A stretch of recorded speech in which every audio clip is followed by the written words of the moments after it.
पूर्णिया का माहौल पूरे बिहार से बिल्कुल अलग है।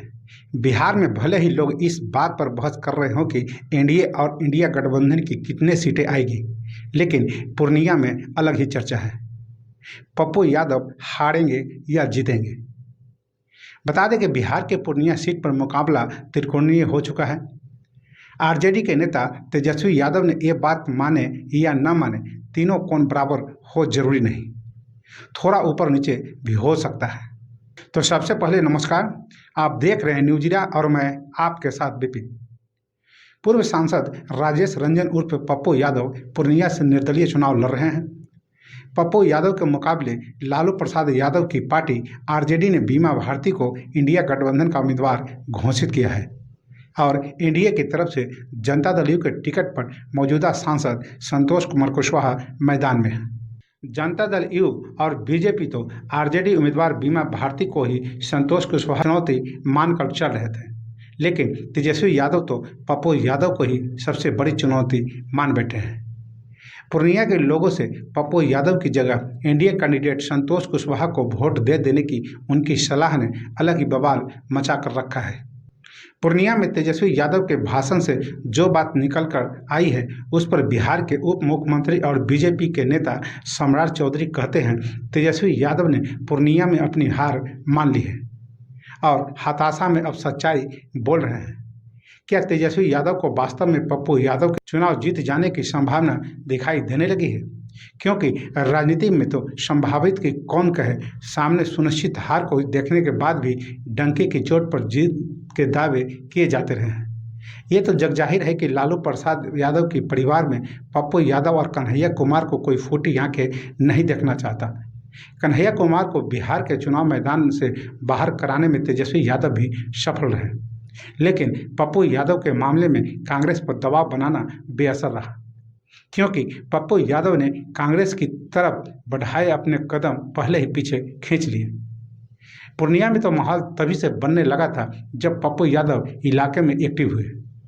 मधेपुरा चले जाने से लोगों की नाराजगी दूर करने के लिए पूर्णिया में मुहिम चलाई और फिर तेजी से कदम बढ़ाते हुए अपनी पार्टी के कांग्रेस में विलय की घोषणा कर दिया। पप्पू यादव की पत्नी रंजित रंजन कांग्रेस की राज्यसभा सांसद है।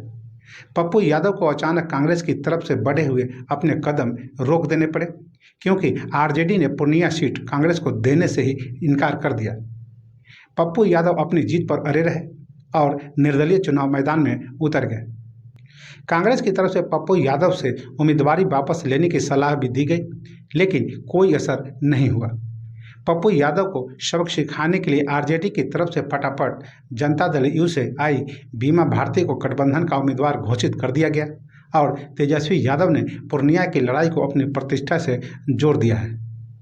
चुनाव से पहले तक बीमा भारती जनता दल में ही हुआ करती थी, लेकिन टिकट नहीं मिला तो आरजेडी से हाथ मिला लिया। पप्पू यादव भी कांग्रेस के टिकट पर चुनाव लड़ना चाहते थे, लेकिन तेजस्वी यादव ने राहुल गांधी के मन की बात पर वीटो कर दिया और पप्पू यादव को निर्दलीय मैदान में उतरना पड़ा।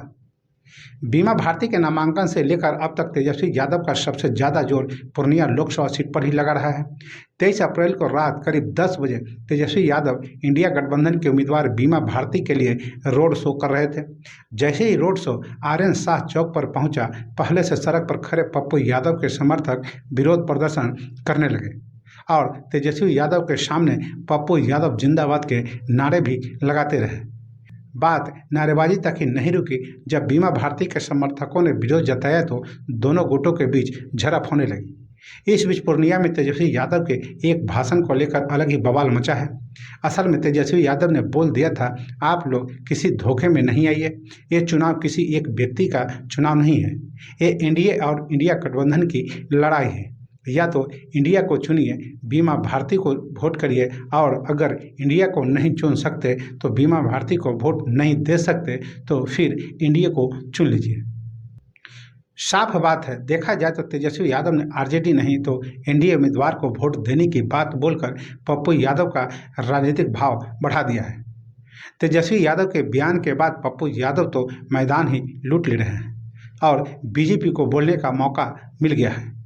पूर्णिया के बहाने दूसरे इलाकों में भी आरजेडी पर हमले का मौका मिल गया है।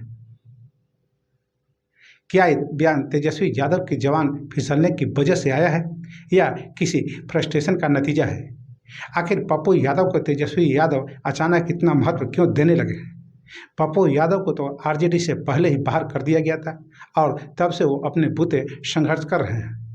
अगर पप्पू यादव से इतनी ही चीड़ थी तो तेजस्वी यादव चुपचाप छोड़ देते, पूर्णिया की हकीकत समझ लेने के बाद बाकी जगह ध्यान देते। पूर्णिया को नज़रअंदाज करना तो तेजस्वी यादव के लिए राजनीतिक रूप से ज़्यादा दुरुस्त होता। कन्हैया कुमार और पप्पू यादव में बहुत बड़ा फर्क है। कन्हैया कुमार और पप्पू यादव की छवि काफ़ी अलग है। ये ठीक है कि कई सालों तक पप्पू यादव को भी कोर्ट कचहरी और जेल में बिताने पड़े, लेकिन उससे वो उबर चुके हैं, जबकि कन्हैया कुमार के खिलाफ मामला अभी पेंडिंग है।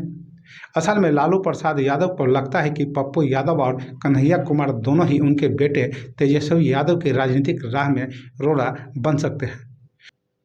दोनों के रोड़ा बनने की बाजी बजा भी है, लेकिन बिल्कुल अलग अलग है। कन्हैया कुमार युवा हैं और जब भी तेजस्वी यादव से तुलना होती है तो पढ़ाई लिखाई की बातें होने लगती है। फिर आरजेडी कार्यकर्ताओं को तेजस्वी यादव के बचाव में मोर्चा संभालना पड़ता है। यह तो सच है कि लालू यादव कभी भी नहीं चाहेंगे कि तेजस्वी यादव का हम उम्र कोई भी बिहार में बड़ा नेता बन जाए। पप्पू यादव के मैदान में जम जाने से भी तेजस्वी यादव के लिए मुश्किलें खड़ी हो जाती है। पप्पू यादव एक साथ लालू प्रसाद यादव के यादव मुस्लिम वोट बैंक पर दावा ठोक देते हैं। पप्पू यादव की वोट बैंक में हिस्सेदारी लालू यादव की राजनीति में बड़ी चुनौती पेश कर सकती है। कन्हैया कुमार को तो दिल्ली के मैदान में उतार दिए गए हैं, लेकिन पप्पू यादव पूर्णिया पर कब्जा जमाने में जुट गए हैं।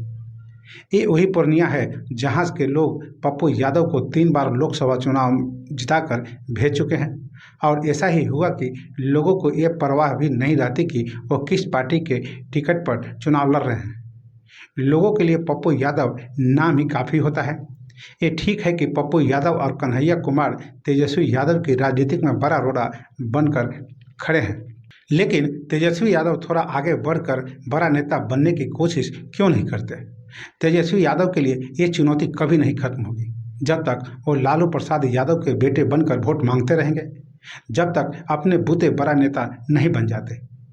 ऐसी मुश्किलों से पीछा नहीं छूटने वाला है। तो बस अभी के लिए इतना ही। अब हमें आज्ञा दीजिए। नमस्कार।